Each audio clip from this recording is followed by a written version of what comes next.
everybody, and welcome to episode number 10 of the Quick Question Podcast. My name is Gabe Ryan, here with my co-host Michael Daley and Matthew Shafty.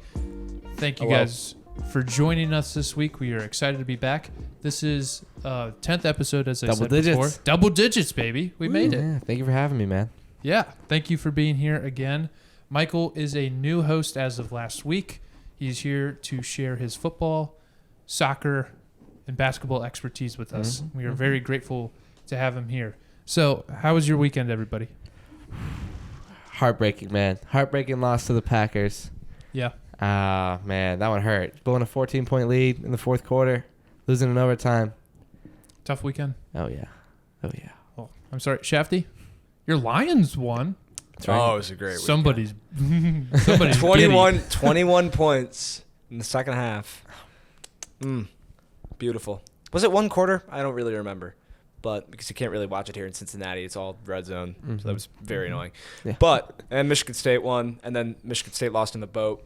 But you know what? It was a 1-point game, and a game that they didn't win. We lost. You take a 1-point game versus Gonzaga. Yeah, you take that. It's the beginning of the year. We had some hiccups here and there, but we'll pick it up. It's we'll November. Clean it up. You'll be fine. And we got a game tonight. Did you enjoy your week off? I did. Okay, good. I did. Got to sit back and watch the best catch of all time? I did. Justin Jefferson's catch against the Bills on Sunday night. If you haven't seen it, I don't know how you haven't seen it, but it is one of the most unbelievable showings of athleticism I've ever seen. Shafty, would you agree with that statement that it is better than Odell's catch? No. Do tell. Do tell? Yes. I mean, Odell was leaning back like a straight line, made this catch behind his head like that. And here, for example, right, being grabbed by a defender, makes a catch like this, right, brings it into his body and scores somehow. Still has the wherewithal to lean into the end zone and score, right? Or was he down? I don't remember. No, it was a touchdown. I think if we take into account just pure catch, we don't talk about context, right? We're talking left hand, 3 fingers, touchdown, through pass interference. Odell's beats that. However, context included. Okay. 4th and 18, I was gonna say. game on the line. It's the helmet catch. The helmet catch was Yeah. on par with the helmet catch. Yeah. I mean, my word. Good God. Right he hand did goes a flip. up. He did a flip. And to hold on, too. He pinned it against his leg. That That was was the most insanity. impressive part. Jermaine Curse. It's a Jermaine Curse catch. No. Hold on. He grabbed it out of a defender's hand, Julian flipped Edelman over catch. backwards, pinned the ball against his leg to take it away from the defender, and then rolled over and made the catch. On 4th and 18, it was a game-changing play. The difference between the Curse catch and the Edelman catch that you just brought up, Jefferson had control the entire way. That's true. But They both bobbled were it or very was bouncing clutch in around. the Super Bowl. That's true. But we're talking like greatest regular season catch. It might have a case. I'm still dying on the hill that Justin Jefferson's is the best. Airplay.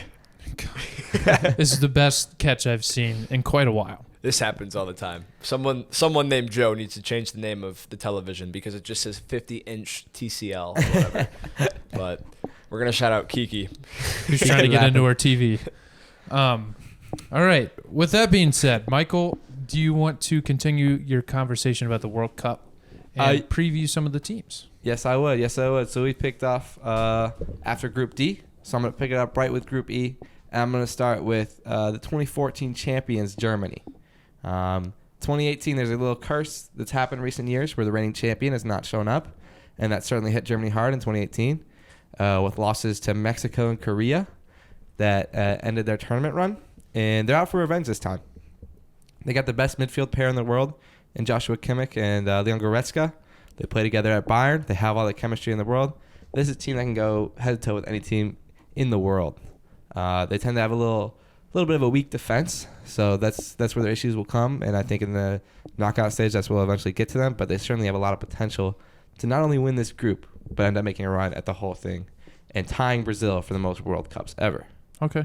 But in their group stand the 2010 champs, Spain, who also got hurt in 2014 from the champion curse, didn't make it out of the group stage. And now in 2018, they didn't look so hot. They didn't look so hot in the Euros. 2008 to 2012, this was considered the best country, the best soccer team ever. They won the Euros, the World Cup, and then they won the Euros again. They haven't won anything since then. It's a whole new era of players. They're going to have 2 teenagers starting in center mid. This is going to be the start of the next decade of Spanish dominance, possibly. The rest of this group is Japan and Costa Rica. Costa Rica probably won't make much noise. Japan possibly could. Mm-hmm. They could play some spoiler. But I think this group's pretty simple. I think it's Spain and Germany. Whoever comes out on top is going to get a little advantage in the knockout stage, but I think you'll see both those two go through. Okay. Group F consists of Belgium, Croatia, Woo. Canada, and Go Morocco. Belgium. All right, we got a little Belgium supporter here. Yeah. All right. I got some family from Belgium. Go Belgium. Yuri Tielemans. What? That's right. Yuri Tielemans. I was going to touch on him. That's your boy Come from on. Leicester. Oh, yeah. Missed the penalty over the weekend. Yeah. I don't know who you're talking about, but go Belgium. That's right. So this is the number 2 ranked team in the world. They've been number 1 ranked for a while now. They should have made the World Cup semifinal last time around, ended up winning the 3rd place game. This is a team that's underperformed at major tournaments lately. I think last summer, 2 summers ago, was their best chance to win a major tournament, but they're still putting out a great squad this winter for the World Cup, and I think that they have a good chance of winning it this time around. Kevin De Bruyne, Yuri Tielemans in the midfield. We talked about them. That's your boy from Leicester. Anything you want to touch on for him? Not really. Just go Yuri. All right, fair enough. You got forwards like Hazard and Lukaku who are inconsistent, but when they're on, they're dangerous. Mm-hmm. It's a dangerous squad. And then we got Croatia, 2018 World Cup finalists, made a magical run last time around. Luka Modric, Ballon d'Or winner in 2018. This is a dangerous team. This is a lethal team. However, Canada is going to play spoiler in this group. You heard it here first. Okay. And that is because of who you're going to talk about later, Julio Rodriguez. AL Rookie of the Year, right? He has lit into spark and Alphonso Davies. Canada's left back. Well, he's probably going to play left forward for them. But he's one of the best players in the world. And Julio Rodriguez is now dating Alfonso's ex-girlfriend of 4 years. That's big time. It is big time. It is big time move. He has a fire lit underneath him. If you're a betting man, Canada over 2.5 points in the group is the easiest bet that you will find. This man is going to be fired up. Morocco, they got a couple studs in Hakimi and Ziyech, but they could play spoiler. I don't see themselves getting out of this group, but they could provide some chaos with stealing points off of Croatia or Belgium. But I like to see your Belgium going through. Let's go. And I think Canada's going to go through. And I think you're going to see the 2018 World Cup finalists sitting at home in the knockout stage. Okay. Go Belgium. Mm-hmm. Group G is a pretty straightforward group. You got Brazil, who are the favorites of the entire tournament. They have the most World Cups in World Cup history. They got the star player Neymar.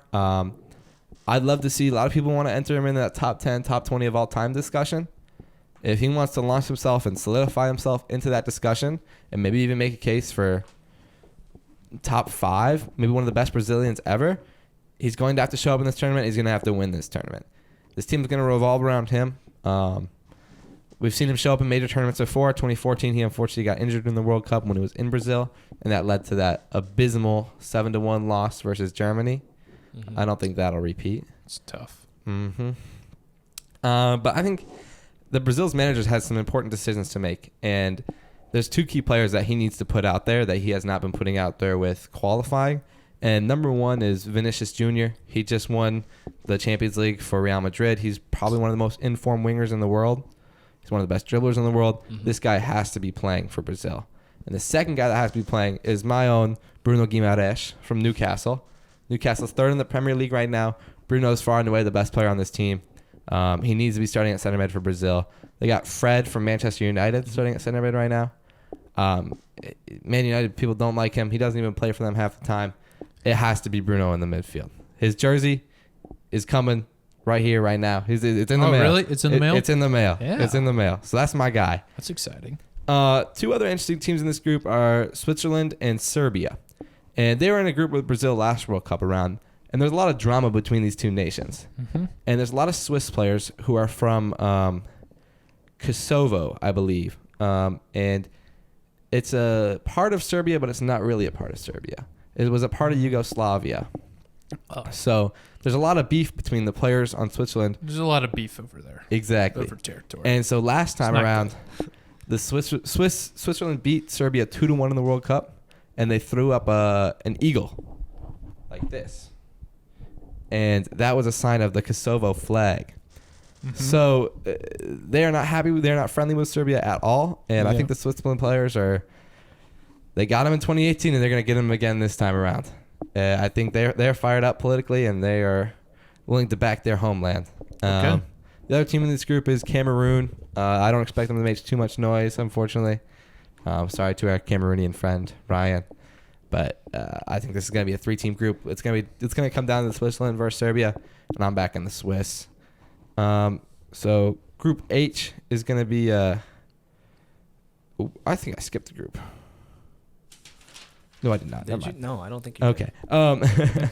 So Group H is going to be Portugal, South Korea, Uruguay, and Ghana. Portugal, a lot of drama going on there.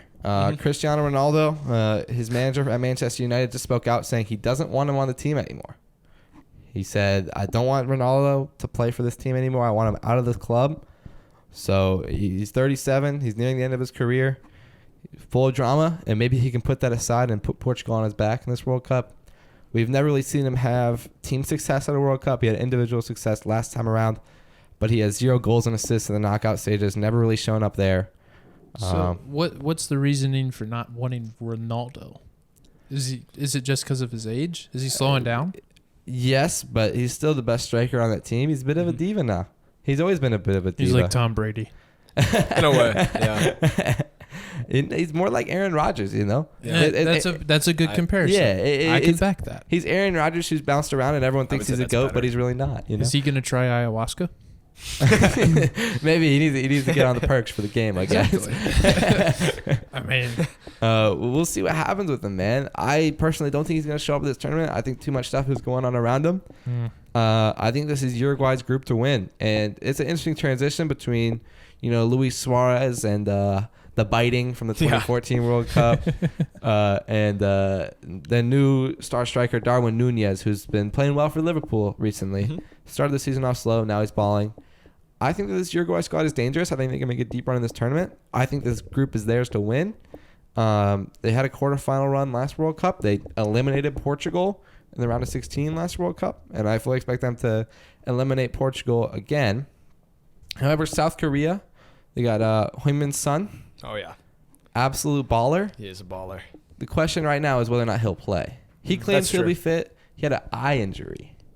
It was a very unique injury to have. Eye injury? Yeah. Did he get poked?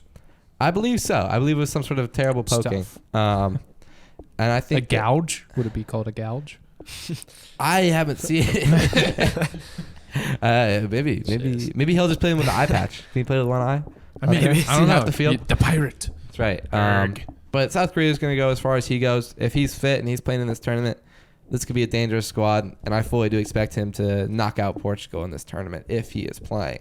Okay. If he is not, I believe you will see Portugal advance and then immediately lose to Brazil in the next round. Okay. I don't expect them to go far. They don't have that, they got some talented players across. They got João Cancelo, one of the best outside backs in the world, the best outside back in the world.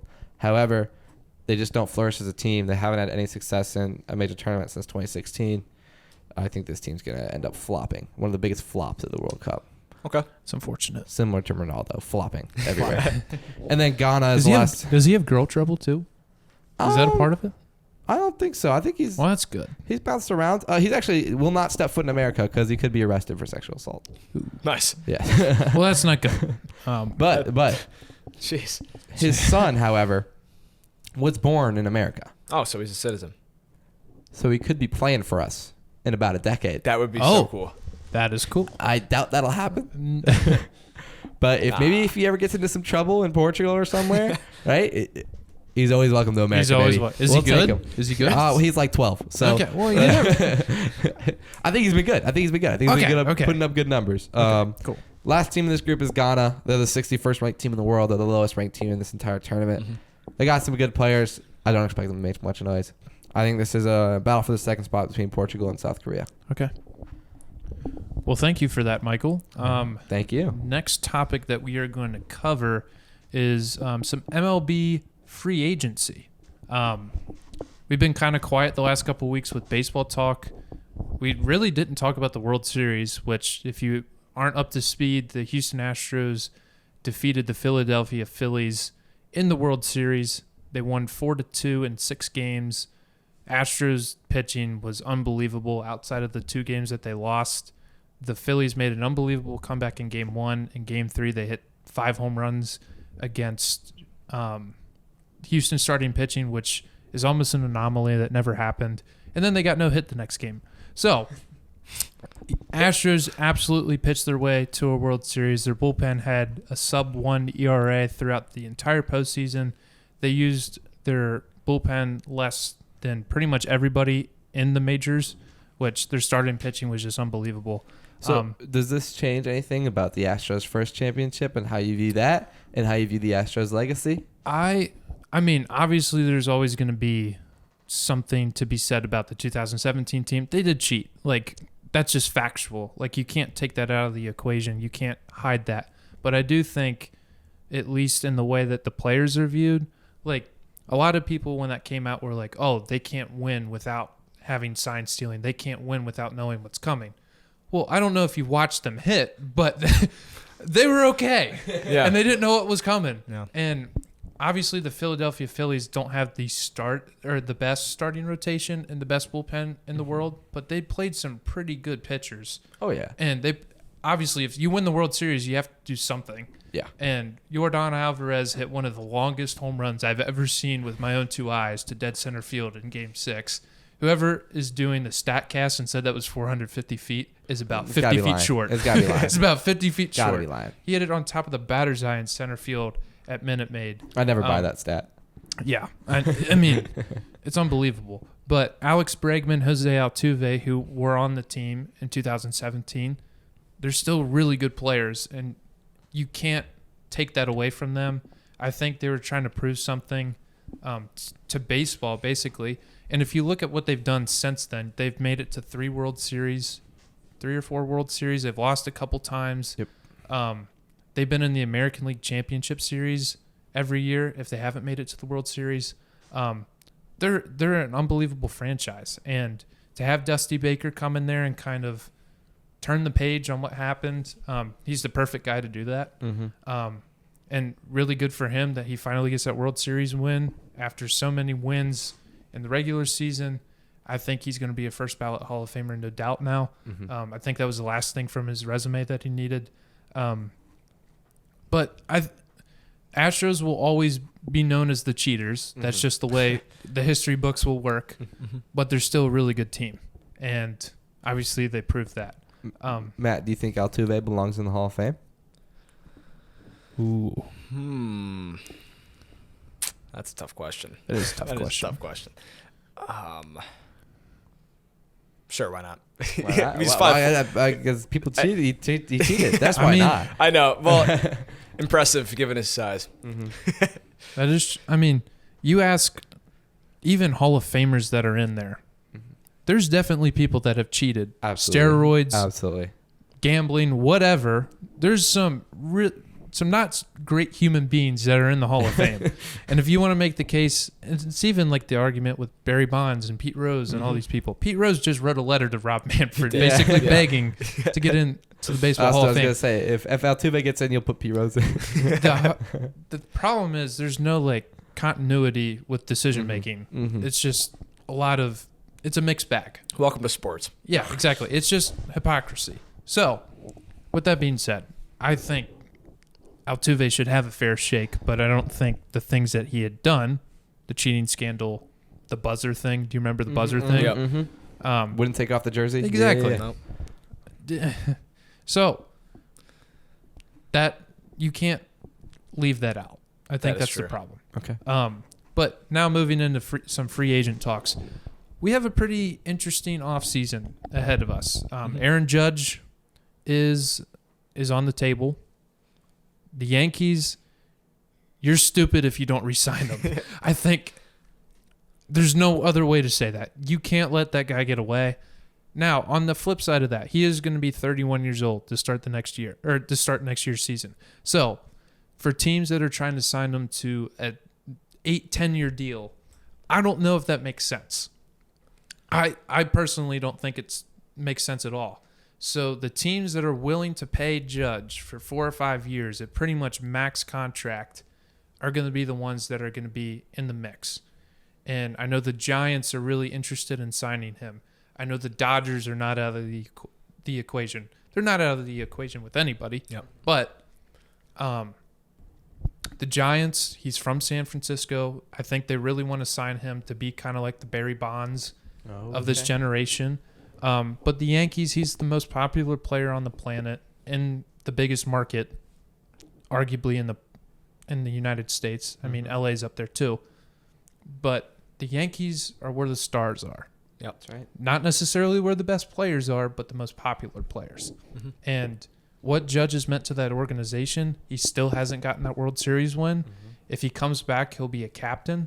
And nobody's held that title since Derek Jeter retired. Yep. So I think from that standpoint, he still wants to win for the Yankees. I don't think Brian Cashman and the front office has handled the situation very well. I think Judge has handled it beautifully. Mm-hmm. Like, probably the best PR player in Major League Baseball, especially with the New York media, because they're not easy. Mm-hmm. But I think Judge is going to get paid a whole lot of money. I think I love what you touched on about the how the Yankees and like the Cavs and all that stuff. Like the Yankees are like the Lakers or Real Madrid. Yep. If that's the team or the Dallas Cowboys. It's the team you go to, and if you become like the star player there, that cements your legacy forever. Mm-hmm. And being a Yankee great, like Ruth, Gehrig, Mattingly, all those guys, Jeter, Rodriguez, that cements you forever. Mm-hmm. And I think that's something he should go for. If I were him, I would stay and I would try to win a ring in New York. I think the Yes Network, who's the TV rights partner with the Yankees, really, I think, view the Yankees as like a reality TV show. And they don't want duds on their team. Like, even if they're really, really good players, like, even if they had Mike Trout, he's not the most outgoing personality off the field. Mm-hmm. I'm sure they would love him as a player, but marketability-wise, I don't know if that's the fit. Shohei, that brings in a whole country worth of media. Wow. That would be like a sort of fit. So they just want these people that are larger than life, and they bill them up to be larger than life. Mm-hmm. And like you touched on, Babe Ruth, Lou Gehrig, Mickey Mantle, Mariano Rivera, Joe DiMaggio. Yeah, it doesn't end. I think go ahead. I think the biggest question with all this is the Giants, personally. Yeah. Because the Giants did say, hey, we will outbid anybody. They did. So I think it comes down to Judge, do you want the money or do you want to stay at home with the team that drafted you? Obviously, it's the Yankees. Yeah. So obviously, there's a financial element to this. That is probably the most important. I mean, logistically, it's the most important. But I think whoever wins the emotional battle, the home tonties, that's right, or you're going to be a Yankee forever, you're going to be one of the names that's legacy, remembered baby, for 200 years down the road. The only thing that he's missing is that World Series. Because of the Yankees legends, the ones that are at the top have won World Series. Yep. So that's a tall task that is put on his shoulders. Mm-hmm. But, I mean, he lived up to the billing this year. He just didn't have help around him. So I think the Yankees will re-sign him. They're going to have to pay a lot of money. I think their roster is going to look a lot different. Mm-hmm. And then one of the guys I'm going to talk about next, I think, is going to probably jump ship, which would be Anthony Rizzo. Mm-hmm. And he has a club option, so he can either stay in the Bronx and make more money than probably if he was offered by another team to sign a multi-year deal. And he has that short portion right. The shift is eliminated for next year, so keep that in mind.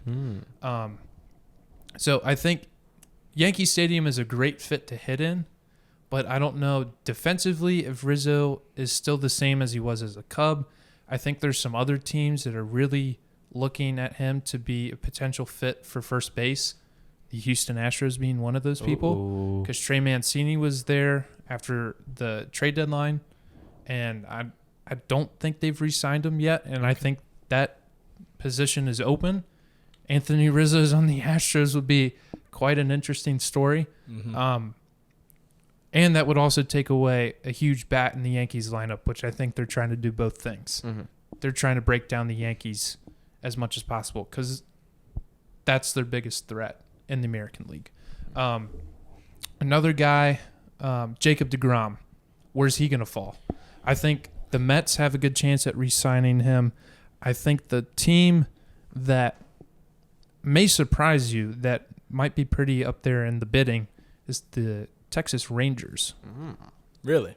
Texas Rangers, Okay. they're not great, but they have a lot of money to play with. That's fair. A lot of money to play with. They made 2 key acquisitions last year, Corey Seager and Marcus Semien.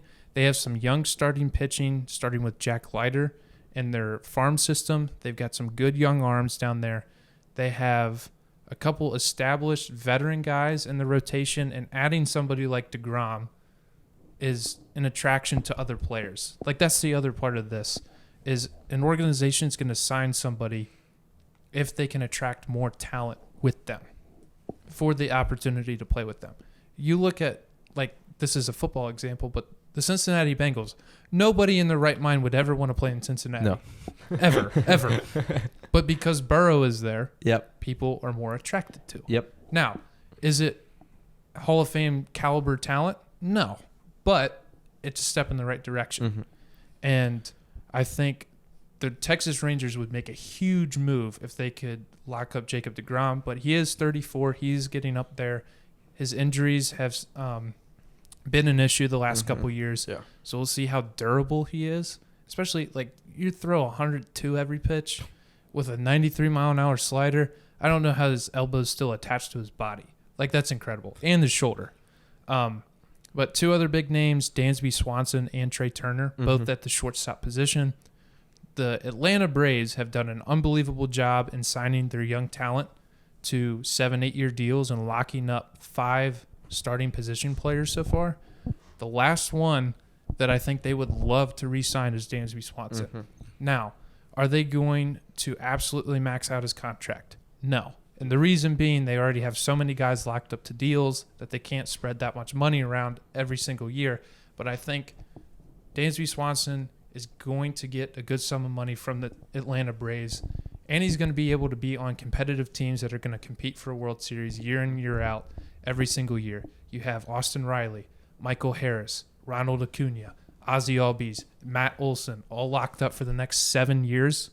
You're going to be competitive. Absolutely. And you have Max Fried, you have Mike Soroka, you have all these starting pitchers that are going to put you in ball games.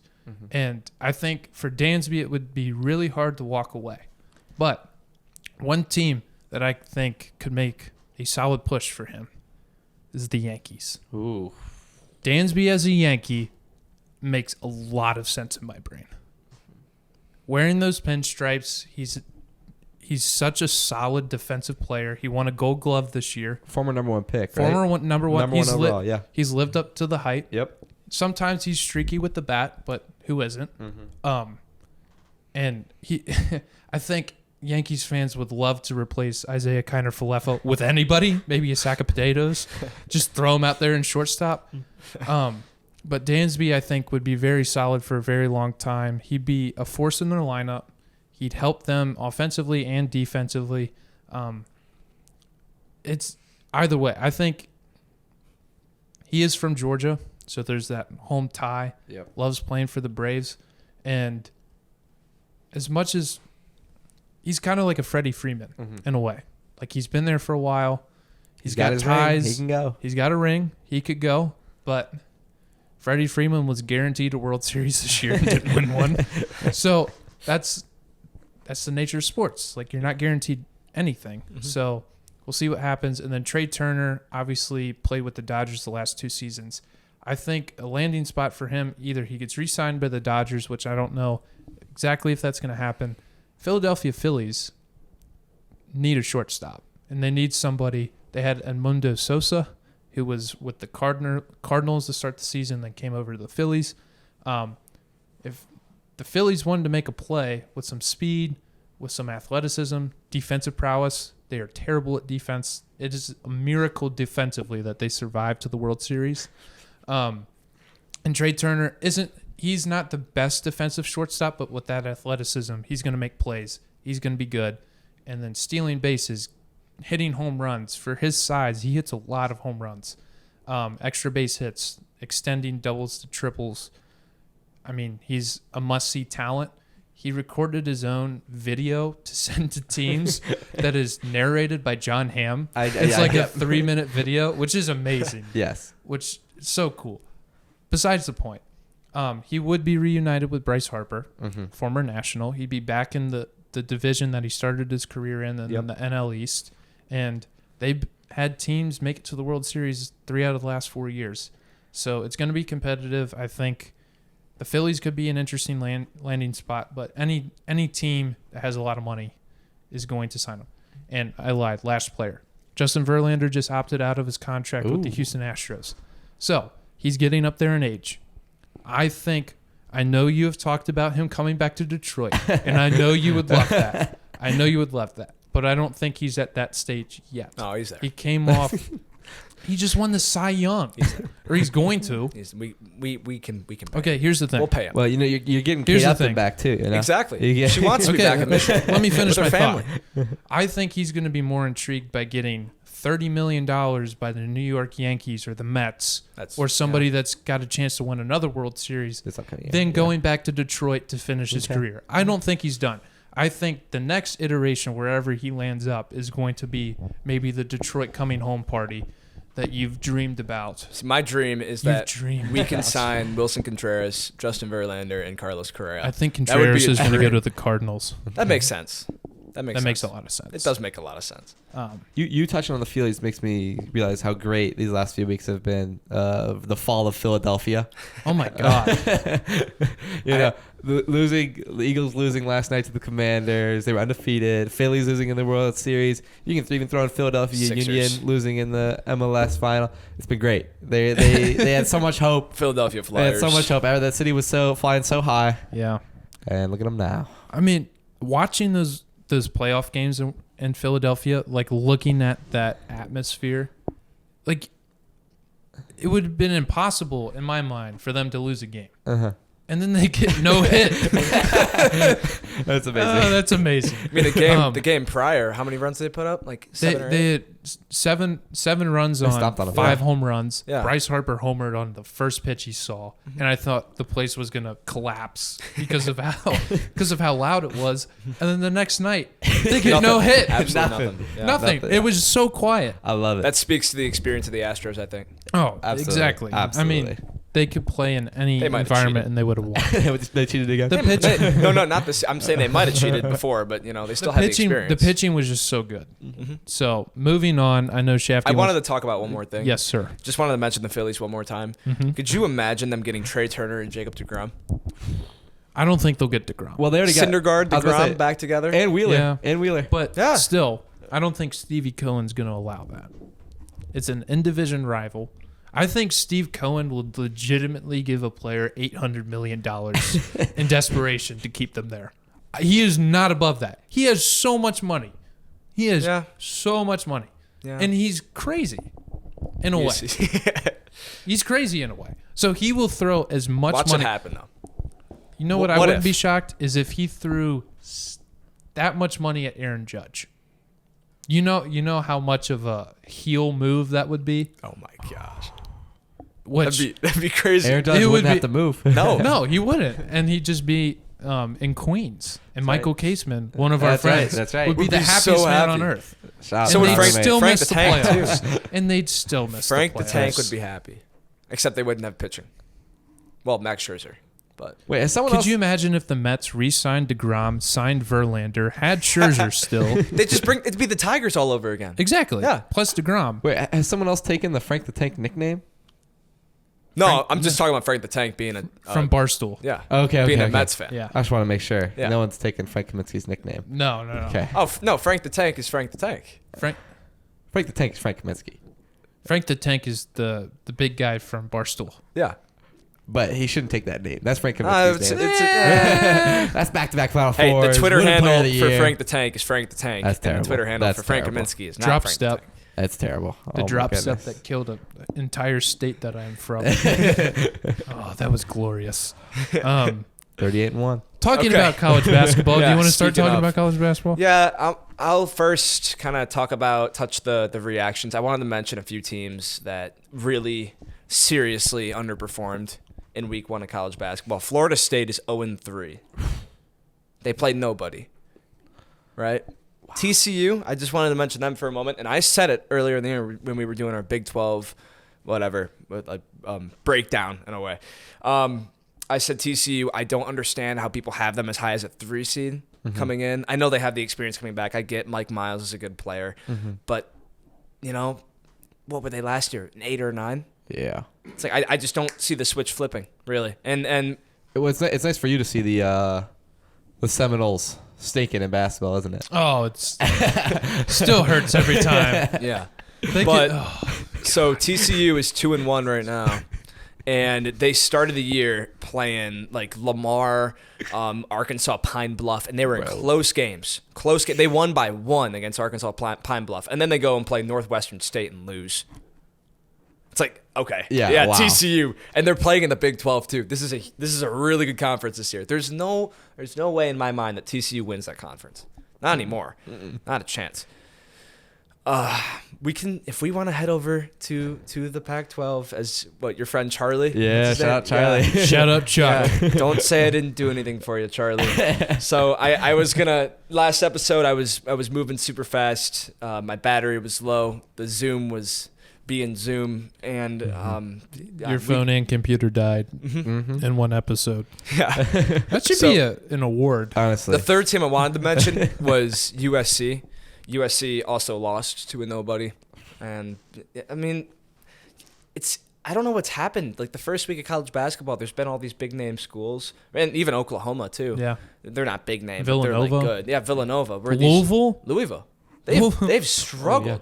They lost to Bellarmine yeah. and someone else. On top of that, just to rub it in, they just lost the number 1 recruit in 2023 They to did. Kentucky. Yeah, So they did. Kentucky's recruiting class looks phenomenal. U of L is struggling right now. Yeah, no Coach kidding. Cal's got that's all definitely that, one way to put it. UK's got all that talent, and they're still gonna not win the national championship.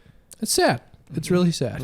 Keep it running with. I also Pac-12, I think before we get to the Pac-12, Okay. I think one team that did really really well was St. Mary's. Okay. St. Mary's in what was it, 3 games did extremely well, and I think their best game was against North Texas. They only let up 33 points against North Texas, and that's a team that makes the tournament here and there. They're Conference USA. It's not a bad team by any means. It's not like a MAC school. No. They beat them they crushed them by 30 and only let up 33 points. Wow. So hey, maybe we got a contender with Gonzaga in that. In They- In the conference. WCC. The WCC. They, I they thought it took was- one. They took one from them last year. They did. Yeah. So Yeah. hopefully they can do it again. So headed over to the infamous Pac-12. So they do have some good players. Amari Bailey's going to be a really good freshman for UCLA. Hami Jaquez for UCLA. Tiger Campbell for UCLA. UCLA, I think, will be the best team in that conference. The best overall player, I think, is Tubelis. Zoo Tubelis. You want to say that 10 times fast? Azules Tubelis from Arizona. So I think, what was it? He put in 18 or 19 points a game last year. He's a really good stretch 4. He should be pretty good this season. I think he's the best all-around player in the league, but Amari Bailey could easily step up and take that because it's Amari Bailey, right? Really good freshman. He'll be really good. USC should have been better. I mean, they have Drew Peterson coming back, who was impressive last year, but these, they haven't looked very good to start out this year. But obviously, you get to conference play, things can change. So I just talked about Arizona with Tubelis. Yep. Zoo Tubelis. They lost some key contributors last year: Christian Coloco, Benedict Mather, and Dalen Terry. But Tubelis is a good player. We'll see how they can bounce back. especially with all these allegations flying around everywhere. Yeah, You I'm know? interested to see when that gets released. You got Washington State making any noise? I'll get to them. We'll get to them. So Oregon is another good team. Dana Altman has proven to be one of the best coaches in college basketball. They seems like every year they're in March Madness, and I don't think it's going to change this year. Will Richardson's going to be a good player. They brought in a couple transfers. One guy from Syracuse. What was it? Quincy Guerrier? Quincy Guerrier. It's kind of like Perrier, but Okay. Quincy Guerrier. Okay. Good big man. He's good. Nafali Dante, also a good player. They brought in a couple good freshmen too. They brought in one really good 5-star. I think they also brought in a 4-star, but they have a former McDonald's All-American and Nate Biddle. We'll see what they can do. Then there's obviously USC. The rest of the conference, I don't really know what. I mean, there's potential maybe to get onto the bubble and maybe even at NIT, but I don't really know. And since he wanted me to touch on Washington State, I guess we can talk about Washington State a little bit. We should talk about TJ Bamba. Mm-hmm. Good player. He's my favorite player in their team. Justin Powell's pretty good as well. There's one guy, Muhammad. I don't know his last name. Okay. I can't even I don't want to try to pronounce his last name. But they've got a good big three. Justin Powell is a transfer, by the way. So you know what? They could sneak into the tournament, but they're gonna have to do really well in a top heavy Pac-12. Yeah. All righty. Yeah. To your point about teams, like big name teams losing early in the season, Sean Miller touched on this in his press conference the other day. He's talking about like the upset watch in college basketball. It's really not like an upset watch. Like you're not shocked if somebody big falls. Like it's just the parity in college basketball because of the transfer portal, because of so much talent going up and down through the ranks. It's not like it was in 2014. Yeah. In 15, if the Wisconsin Badgers dropped a game to Western Idaho, there would have been outrage. Yes. Yeah. Outrage. The Kohl Center would have burned down. Yeah, absolutely. Now, if that happened, it would have been kind of like Well, all right. it would have been. Yeah. It would have been horrible. Yeah, absolutely. But like But it happens more now. Yeah, That Yeah, happens that's more now, true. for it's sure. just more. One Frequent. team I wanted to mention was Colorado. I want to give props to them. They lost to Grambling State and then bounced back and won in Knoxville, beat Tennessee. Oh, okay. Right? Okay. It's a Go. really good Tennessee team. They beat them 78-66. KJ Simpson, from that game, if he can continue what he did, will be one of the best players in the Pac-12. And he is basically the only guy in the roster that's worth noting. Are they the Buffalo? They're the Buffaloes. Yeah. Go Buffalo. Go Go Buffalo, baby. Buffaloes. Mel Tucker coached there before he went to Michigan State. He There did? you go. Yeah. Go Mel. Woo. Um, Oh, yeah. all right. Talk coming. Keep chopping. All right, and moving on, we thought with the three of us here this week that we would do an extended version of How Deep Is Your Love? So for all of you that are joining us for the first time, How Deep Is Your Love is a segment where Matt, Michael, and I this week have the opportunity to rant or rave about our favorite teams. Michael is a Dallas Cowboys fan, That's what I'm going a for. Wisconsin sports fan minus the Packers. That's right. Mr. Matthew Shafty is a Detroit sports fan and a Michigan State aficionado. And then I am a Cincinnati sports fan, and I love Xavier. So, Michael, do you want to lead us off? Do you want to rant about your Cowboys? Unfortunately, I would love to leave us off. I'm coming off a terrible, terrible weekend. This like I said, I'm from Wisconsin. This is my Super Bowl. Had many people reach out to me this week. I hadn't heard from in years. Maybe it was a blessing in disguise. I got to talk to a lot of people that I hadn't heard from. I'm glad they're thinking of me. For better or for worse. That's right. Something's got to change in Dallas. Every year I feel like we get to this point in the middle of the season where we start off strong, we're looking sharp, and then this is similar to like the Denver game last year. We just got the brakes blown off us. This one was a blown lead. It's consistently getting our hopes up, and then we lose to a mediocre team. And I don't want to put too much of the blame on Prescott. He had 2 picks that didn't look too good, but it was some miscommunication with the receivers. Mm-hmm. He ended up playing a good game overall. CeeDee Lamb showed up big, and that was great to see, seeing 88 take over. the secondary is terrible. My word. We have Trayvon Diggs and we have no one else. And our second corner is bad enough. He let up a 50-some yard touchdown to Christian Watson, which he got concussed on the play. So then that just allowed our next cornerback to come in and allow a 50-yard touchdown to Christian Watson. It's tough. So it doesn't matter who's out there on the opposite side of Diggs. It's just not looking good for us right now. That's an issue we got to solve. We had to play Parsons off-ball linebacker all game long because Anthony Barr was out, so he wasn't able to get to Rodgers all game long. That wasn't good. Something's got to happen with Kellen Moore. And I just don't – he gets the play calls really right when he's playing with Cooper Rush. And it seems like they have a great relationship. Run heavy packages. You stick to the game plan. And then all of a sudden Prescott gets out there. He's an upper echelon quarterback, no doubt about it. But you even see Andy Reid do it with Patrick Mahomes. They aren't throwing him 5 wide all the time. And Prescott gets put in these situations where they're throwing 5 wide on 1st and 10. And it just stalls drives. It gets you behind the sticks. It doesn't move the ball. Late in the game in the fourth quarter, that's what you saw. We were up 14 points. We weren't running the ball that much. You would get to chew up clock, get first downs. What we were doing with Pollard all game long. I think in the second half he was averaging 5-6 yards a carry, and we didn't go to him in overtime, and we didn't go to him in the fourth quarter. I know there was the missed PI call. I know there was the lining up offsides thing that happened, but those are just excuses. And we need to stick to what works, and that's running the football. I know there was no Zeke Elliott, but still, Pollard's better than Zeke. And even Malik Davis, the third-string guy, he was getting good carries. Something's got to change. I had hope, and right now it is shot. We'll see if they can bounce back against Minnesota. I'm not really expecting a win there. Mm-hmm. But I'm still expecting a playoff appearance, and I think it'll be another short-lived playoff experience for me. Didn't Cooper Rush beat Minnesota last year?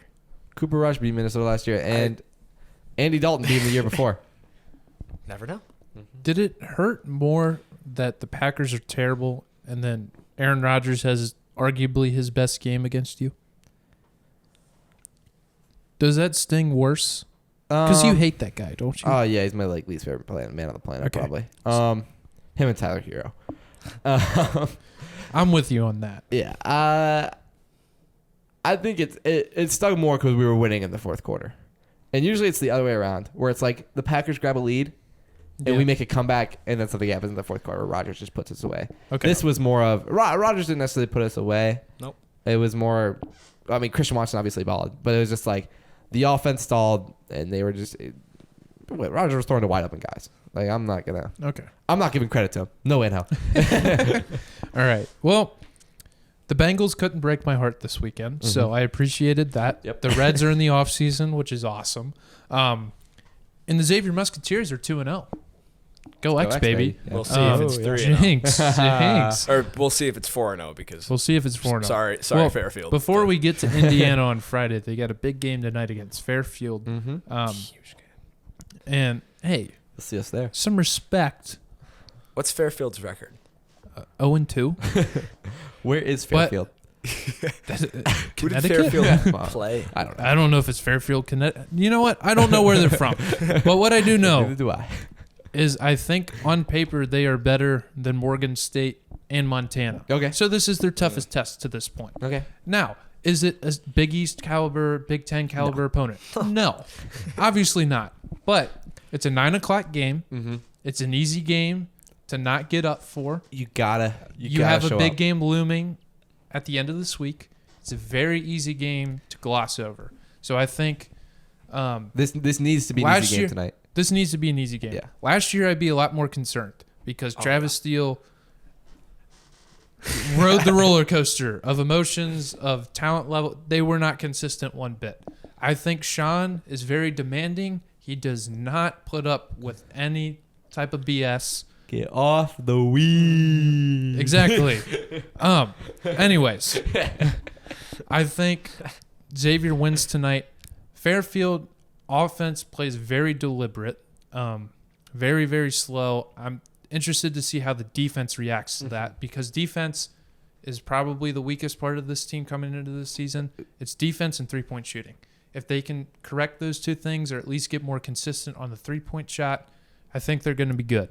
Xavier loves to speed teams up as well. Yes, defensively. I think defensively, I think the term Sean uses is they want to get into their offense fast. Not necessarily throwing up a fast shot. If it makes sense, then all shots are welcome. That's right. But if it doesn't make sense, this is where they screwed up last year because they would play fast and then they'd be so dumb. Yep. They'd throw up crazy shots. They'd try crazy transition plays. They'd chuck up a lot of threes. So many forced passes.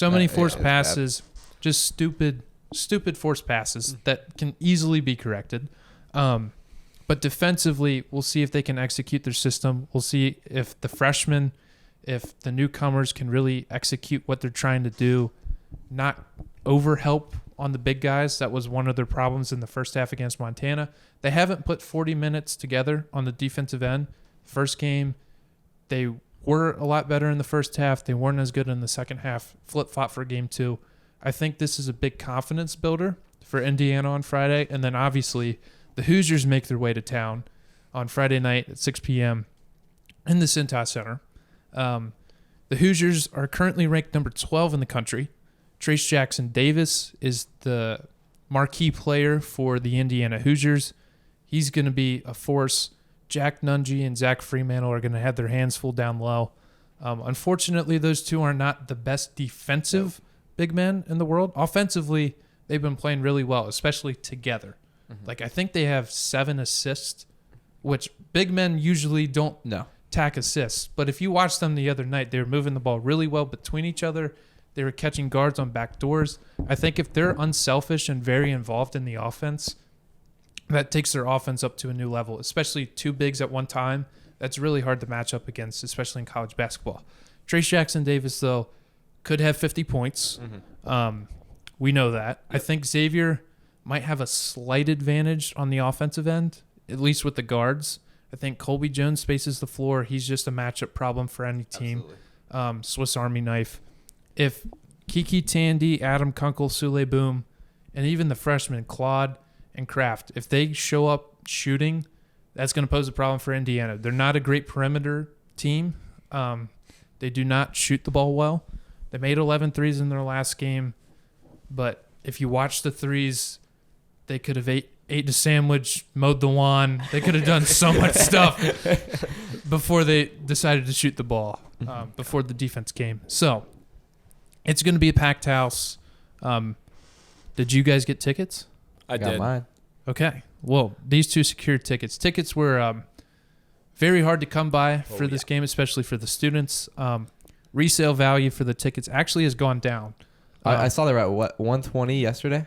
Well, today they were at $89. Okay. $79 or $89, but most of those tickets are standing room only. Yeah. So Cintas Center is going to be packed to the max. Friday night, Gavitt games. It's going to be on fire. If it's anything like the atmosphere was last year for the Ohio State game, place is going to be rocking. Absolutely. Very excited. Especially, I mean, the atmosphere the first 2 games for non-conference has been awesome. I think part of that is the Sean Miller effect. But we'll see. It's probably going to be pretty... It's our job to keep it jumping. Yeah, it's going to be pretty barren tonight. Maybe not as barren as I think, but 9 o'clock game on a school night. Not as much for the college students. Not as much for the college students, but the grade school kids. Yeah. It's Friday night. It's Friday night. They can it's stay Fairfield. I think it's fair to say. Tonight. Yeah. Okay. Yeah. And well, that. It's And freaking Fairfield. shut up. They're not going to lose.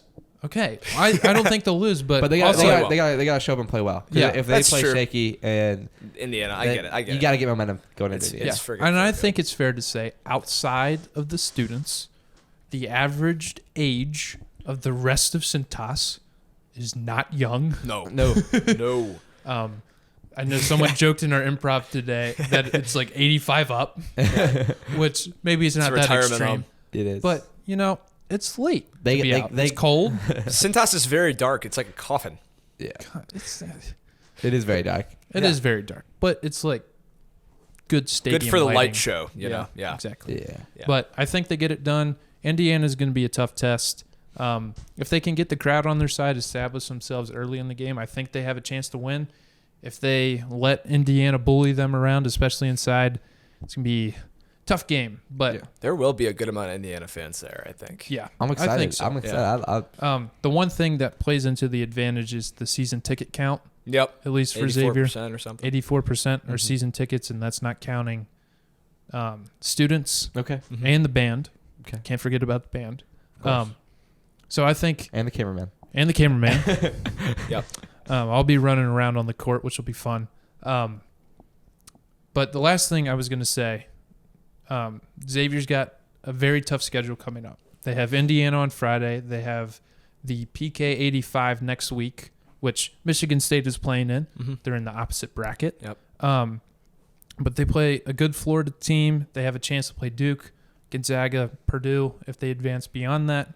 And then after they get back, they have West Virginia at home. They go to Cincinnati for the crosstown shootout.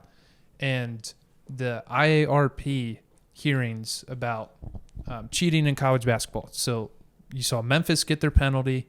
You saw Louisville get their penalty.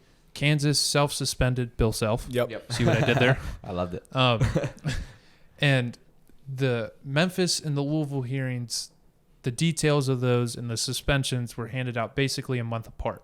So if I'm doing my math correctly, there could be a potential suspension for Sean Miller at the very end of November, early December, which could involve games. If he is suspended for a few games, it could involve West Virginia at home. It could involve Cincinnati on the road. Yep. So I think having that, since it wasn't settled before the season, that puts them in limbo as to what's going to happen. I'm sure that they've talked about it and prepared for it, but not having his voice on the sideline, especially with Adam Cohen being new, is going to be different. Yeah. But I think if they establish themselves in the next couple of weeks, that won't be as much of an issue. And then hopefully he's not suspended for any Big East action.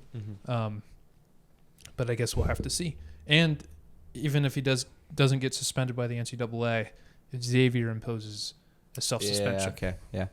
So, Shafty, you want to talk about your Lions? Yep. They're going to – I want to mention one thing – or two things really for Xavier. Number one, if you are a Xavier season ticket holder, do not give your tickets up to Indiana fans. And number two, all these I've seen students post in their stories, Instagram, Snapchat, about, hey, I need a ticket. I have a ticket. I'm willing to give it up, right? We can talk. My Instagram will be somewhere over there. You can DM me. We'll talk You're pricing. not going to give it to Joe? You're not going to keep it within the house? I might give it to Joe. Sell it to Joe. Traitor. Yeah, but if they're going to give me like $50 for it, then $50. Get triple digits. Get triple digits. Get triple digits. Triple digits. Triple digits? Absolutely. Yes. Okay. Over 100 at least. More, guys. Well, if it's a student section ticket, right? Yeah. Oh, then raise the price. 150. No, we'll start bidding at 200. But I guess they're not guaranteed to get down low. Yeah, that's true. That's the one thing I was holding out. They were guaranteed to get down low. Yeah. The lower bowl prices I have my are flag. like $500-$600 like for the top. Yeah. In some cases. Okay. So, Anyway, so let's move on to the Lions real quick. So the Lions. This is how you fund our podcast. Maybe. So the Lions, they've won 2 in a row. Dan Campbell got his first road win, so congrats to him. So I truly believe that it is absolutely doable. The Lions can get 7 wins. I've been saying it for 4 or 5 weeks now, even though we've been losing. We've been hurt, banged up. The one loss I blame to the injuries is the Cowboys loss because it showed really, it really did. But those are all behind us now. If we look at the schedule ahead of us, I don't think it's terribly hard. Yes, we have the Bills at home. Mm-hmm. Yes, we have the Vikings at home. But we also get the 2 New York teams on the road who I think aren't world beaters. Yeah, though they might be in the playoffs. I'm not trying to diss any of those teams. But you on just paper dissed they're them. good. No, I didn't say they were world beaters. I don't think they're going to be in a Super Bowl this year. If the Jets make the Super Bowl, then it's like, all right, man. But fair play. So how many of those 4 teams are all 3 games above 500 at least? There's also more I haven't mentioned Okay. yet. We have the Jaguars in the schedule. We have the Chicago Bears in the schedule again. We have the Panthers in the schedule, and we have the Packers in the schedule. Okay. So if we're just counting the 4 games that are to teams below 500, then we can count those 4 wins. But I do believe the Lions can sneak in a couple wins, maybe one against a New York team. And I do believe they played close to the Vikings on the road in the beginning of the year. And the Vikings, it might be a trap game for them. They could walk into Detroit and lose. So you're going 9 wins? No, I'm going to stick with 7. Okay. Yeah. So I mean they will disappoint. It is the Lions. So they'll find a way. Them. Yep. But no, I think 7 wins is good, and I think as the value of the Rams pick keeps getting higher and higher, they're going to keep losing. Stafford's still hurt. Yeah. Kupp got hurt. It's not a good team. Yeah, they're in trouble. And guess what? I mean, it's our pick now. Yep. We're not going to give that up. It could be a top 10 pick, and our pick could be top 20. It might be even better. So or worse, really. Yeah. But we have those picks. We right now are in line for 5 picks in the top 75, which is really nice. Very. And the Hawkinson trade, people can say all they want. Oh man, we gave up so much for it. Or yeah, we gave up Hawkinson to get a second and a third or whatever. But now we have 5 picks in the top 75. That is value. We can trade up. You take that. We can 100% trade up. We did it last year. We did it last year with less capital. And now this season we have more capital and we can just move up again. And we got the pick, this year's pick from the Vikings in the Hawkinson trade. So, why not? We have all these picks now. We have this arsenal, and maybe there's a way the Lions can trade up for defense. I still don't know about quarterback at this point because we would have to see the Rams lose a little more, or us, obviously, or us just like flatline. Yeah. But we'll see. I don't think. At this point right now, on whatever the date is today, I don't think we are in line for Bryce Young or CJ Stroud. No. Yeah. It could happen still, but... You got a package to trade up for it, though. Yeah, exactly. Anyway. All right, you good to move on to picks? Yep. Because you guys got to get to class soon. Yeah. All right. So, we'll get straight into it. We'll start out with college football. USC is at UCLA this weekend. I'm going to go USC. They're the better team on paper, correct? Yeah. Caleb Williams, Lincoln Riley. We'll go USC. I'd like to lock in my guarantee of the week right here. Yeah, okay. Before we do that, real quick, sorry. We do have a new rule for each week that we're going to go 8+ picks. This includes the perfectly prompt paper picks or the prompt I don't know. Whatever you made up. Yeah. The paper picks, we're like throwing the papers out and stuff. Anything above 8 picks, we're going to have a guaranteed pick, which is worth double. So either 2 wins or 2 losses. And I had my 2 losses with the Dodgers. So, all right, anyway. Well, this is my guarantee. I truly believe Caleb Williams is the best quarterback in college football. I truly believe he would be my Heisman pick.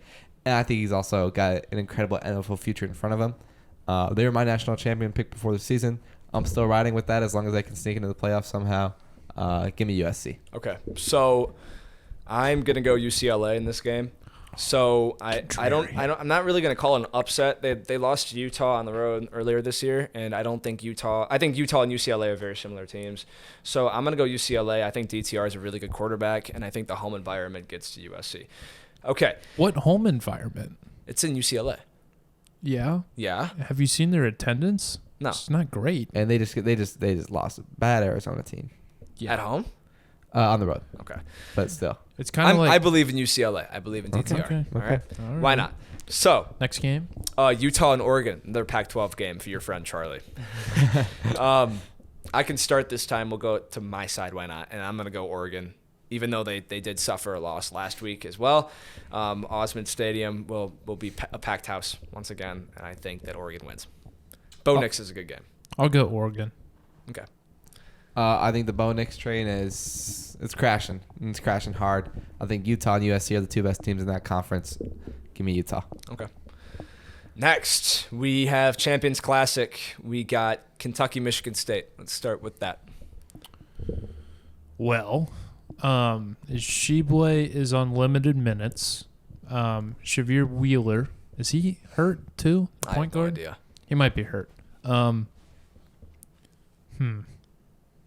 I think Kentucky gets it done because Michigan State is just not that team. I can't say that with a straight face. I'm just going to go Kentucky. I don't really have any reasoning, but I'm going to go Kentucky. I liked what I saw at Michigan State in that Gonzaga game. Tough loss. I think they bounce back with a win over Kentucky. Okay, so it's going to be really similar to what I said last week, where I said, Michigan State's going to fight for a long time and lose. I don't think, because Kentucky on paper is a very, very good team. Yeah. But there is a world where Michigan State wins this game. I mean, I'm not saying. I think it's going to be a good game. You played against two of the best teams in the country, and I think you play them really, really close. So I think it's inspiring. But I do believe Kentucky wins. Okay. So we'll stick with that. Duke and Kansas. I know. Yeah. I think it's hilarious that I picked UK to win the national championship this year with the recruiting class that they have coming in next year. Yeah. I think win that's back-to-back. insane. So I think I'll begin Duke and Kansas. I don't think there's no Derek Whitehead tonight, right? He's hurt, isn't he? To be honest, I have no idea. I think he might be hurt. So Kansas, they bring back the Jalen Wilson kid. Yeah, they're without Bill Self.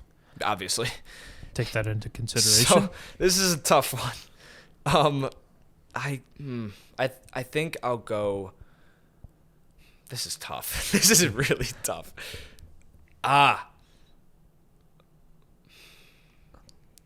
Go Kansas. Why not? Okay. That's a tough pick. It is tough. I'm gonna go Duke. I think they usually play pretty well in the Champions Classic, and yeah, that's why I'm picking them. No bill, no problem. Give me the champs. Okay. Oh, okay. Okay. I think Filipowski is a good game for Duke, though. I'll give him that. Okay. Titans Packers. Packers are at home. They just won a big one. We'll start out with Gabe. I'm going to go Titans. I think last week was a fluke from the Packers, and I don't think Christian Watson can bail out Aaron Rodgers with 3 touchdowns. Yep. I know you don't want to give him credit, Michael. I'm not going to. So I think the Packers lose. The Titans come in with an invigorated spirit, and I think they get it done in Lambeau. What? Treylon Burks is back. Okay. Awesome. Maybe they'll have someone to throw to. No. Yeah. I think the Titans are a very fraudulent team, and as much as it pains me to say, I think the Packers got a lot from that win on Sunday. See, I snuck in this game for 2 reasons. Sorry. Give me the Packers. Yeah. I stuck in this game for 2 reasons. Number one was it's a primetime game Thursday night. Number 2 is I think these are 2 really questionable teams. But I'm gonna go Packers. I think Lambeau will prove a point to this Titans team. Do you think we'll get a good Thursday night game? Because Thursday night games Probably not. No, Probably not. They've been terrible. Yeah, no, probably not. Now we have a very good game: Cowboys and Vikings. Okay. Cowboys and Vikings. Yeah. Oh, I might die if I pick one way. Do you want to start us off, Michael? I can. I'm still gonna pick the Vikings. Sorry. Less pressure on us. Sorry. I gotta go with the Vikings here. I did not like what I saw at Dallas. I think they're rattled. I'm not saying the season's completely over, but this is a game going to Minnesota. Yeah, I think the Vikings are red hot. I don't think they're the best team in the NFC. I think at our top strength, I still truly believe that the Cowboys are the best team in the NFC. I don't think you'll see that team this weekend. I think it'll take a longer process to bounce back. Give me the Vikings. Okay. I picked the Vikings. I think they're good. I think Justin Jefferson is the best wide receiver in the NFL. Absolutely. I think you said that last week too. Kirk Cousins, heck of a quarterback, man. Really gotten bailed out by his wide receivers. I'm sorry. Keep going. I'm just drawing a wedge between both of you people. I'm just going to pick the Vikings. They're a good team. I forget their coach's name, but he's done a great job with that roster. Only game that they've lost. Kevin O'Connell. I mean, they came off the game of the year so far in Buffalo. I would argue that's the game of the year. Yeah. So I'm picking the Vikings. They're hot. Yeah. I forgot to mention that my guaranteed pick was the Packers. Okay. Yeah. Okay. Wow. Okay. Yeah. So Wow. This is also a tough one for me. The Vikings are playing so well, but I want every reason to pick the Cowboys. I want to pick them so bad.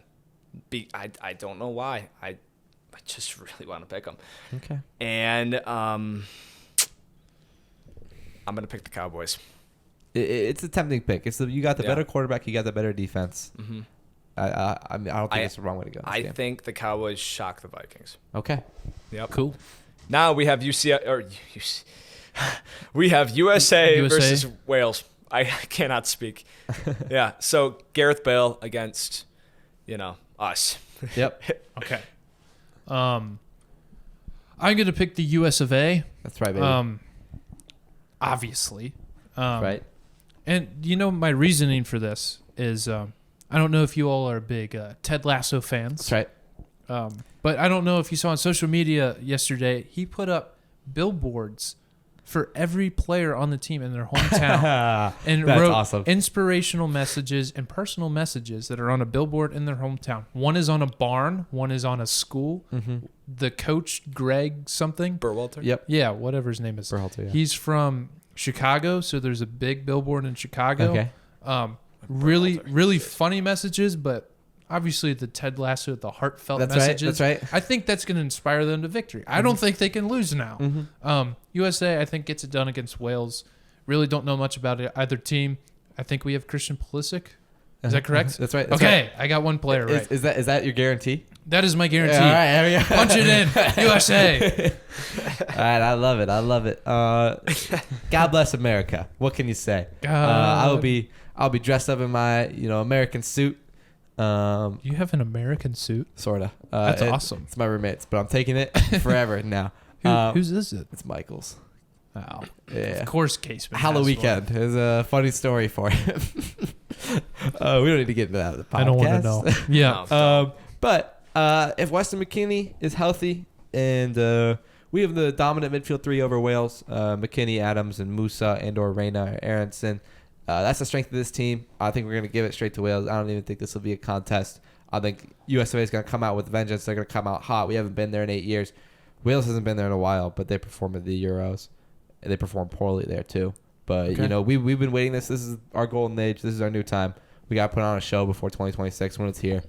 I say we beat Wales. Give me a 13th minute goal. Give me a 58th minute goal. And give me an 86th minute goal. 3-0. And I think the U.S. wins 2-1. Oh, 2-1. Okay. 2-1. 58th minute is Wales. Okay. Yeah. Okay. But 2-1 victory for the U.S. Okay. Yep. All right. I like it. And then, our last but not least, we got Xavier against Indiana. Okay. I want to go last. Okay. I'll start us off. Okay, go ahead. I need to collect my thoughts. So this is a great environment we got here in Cintas Center, one of the best in college basketball. It's going to be a very, very fun game. I saw Indiana last year against Michigan State and in Dayton when whoever they played. Yeah. Wyoming or something. Yeah, I think it was Wyoming. Yeah. So, good team. They struggle from shooting at the perimeter, as Gabe said. And if Xavier can get going from outside, they will wipe the floor with Indiana. But I don't think Indiana goes away quick, right? Trace Jackson-Davis has a great game. Race Thompson will have a good game. But there's something about these Xavier Musketeers, man. There's something about this coach. Give me Xavier. All right. Get me fired up. I also saw Indiana play twice. Got to see them in Dayton for the first four. And I also got to see them in the Kohl Center last year. And I saw them blow a 24-point lead to my Wisconsin Badgers. I am not good luck for those Hoosiers. You mentioned the problems that we might have defensively against TJD. I think that Jerome Hunter needs to get minutes. Jerome Hunter's the best big man defender that Xavier has. He might be the X factor. He needs to come in. He needs to give TJD the work.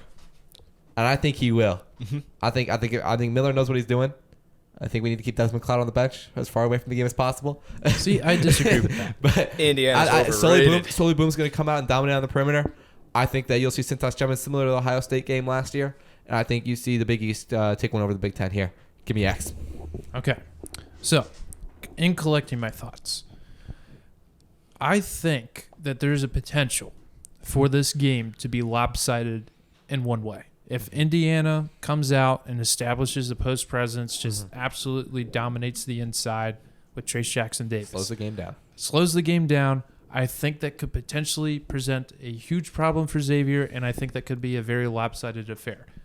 On the flip side, I think if Xavier starts hitting shots early, if Kiki Tandy gets going, if Sully Boom gets going, if they are looking for their shot instead of initiating the offense, I think that could be deadly. Jerome Hunter off the bench. Their starters have played really well, really balanced scoring efforts. Nobody's gone for 30 points so far. Nobody's had to. Yeah. A lot of 12 points, 6 rebounds, Except few assists. Sully Boom game 1 win. Sully Boom went nuts. Yeah. With like 4 threes in the first half or it was- 18 points in the first half, whatever happened. Yeah. But Miller's talked about it in his press conferences. I've watched every single one. I'm not ashamed of that at all, but I have. And one of the areas that they want to improve is their depth and getting guys to buy into different roles. Jerome Hunter last year was not a very smart player. Nope. Took way too many shots, did not play his role. He's a very big presence. He's like 6'9", very athletic, very strong, and he's scrappy as heck. Oh, best defender on the Scrappy team. as heck. Yeah. He is very, very good interior defender. He can guard the perimeter. He can knock down a shot if you need him to, but I think if he plays his role, game 1 against Morgan State, he played it perfectly. Absolutely. Last game, he did not play well. So I think if he's consistent and he's got the top, he was an Indiana Hoosier at one point in his life. I think he's really jacked up. All right. He transferred from Indiana. I think he's jacked up. If that is happening, I think Xavier wins the Cintas Center, just like Assembly Hall. If Xavier went to Assembly Hall, I think there'd be an issue, especially with Desmond Claude. I know he's coming along. I think towards Big East play, he's going to be a completely different player. But it's just he's a freshman. He's a point guard. It's a lot of responsibility for a young player. At this level, it's a lot faster. There's a lot of decision-making that happens. If you looked at him game 1, did not play well. Last game, he might not have jumped off the stat sheet, but he played a lot better. 3 assists, no turnovers, a couple points. He had a nice and 1 reverse layup. So I think he's going to take another step forward. He's going to keep improving. Cam Kraft could come off and be a spark plug. That guy is scrappy. He's knocked out some shots, yeah. And once he gets going from the perimeter, he's going to be good. I'm going to take Xavier by 5. All righty. They already Sweep. and last point, they won Gavitt games at home against Ohio State last year with a lot of the same people. They know how to win that big game, especially towards the end of the season, or towards the beginning of the season, not the end of the season. And we'll see if that can propel them forward and hopefully make a freaking tournament. Yeah. Can I mention one last thing? Go ahead. I just want to lock this down. If it doesn't happen, it doesn't happen. It's not a big deal, but I think it's going to happen. This reminds me a little bit of a Michigan State-Kansas game from 7 years ago where a freshman named Matt McQuaid put in 20-some-odd points, killed Kansas from 3, and they won in a close game in the Champions Classic. This game reminds me of that game because I think Cam Kraft comes out He's gonna have and lights it up from outside. Okay. Lights it up from outside. He's going to have a coming out party at some point. And It's I'm gonna just be this excited. game. I'm excited for when that is. He's going to light it up. Okay. So, I hope he's hearing this. Light it up, man. With that, thank you guys for joining us for you episode very 10 much, of the Quick Question Podcast. Really, thank you for your support so far. It's 2.5 months of doing this, 1 episode a week. We've had a blast doing it. If there's anything that you would like to see from us, anything you'd like us to cover, ways we can improve the show, please reach out to us and please give us your suggestions. We'd love to hear them. But without further ado, my name is Gabe Ryan. Michael Daley. Matt Shafty. We will see you guys next week for episode 11. Thank you guys. Let's go.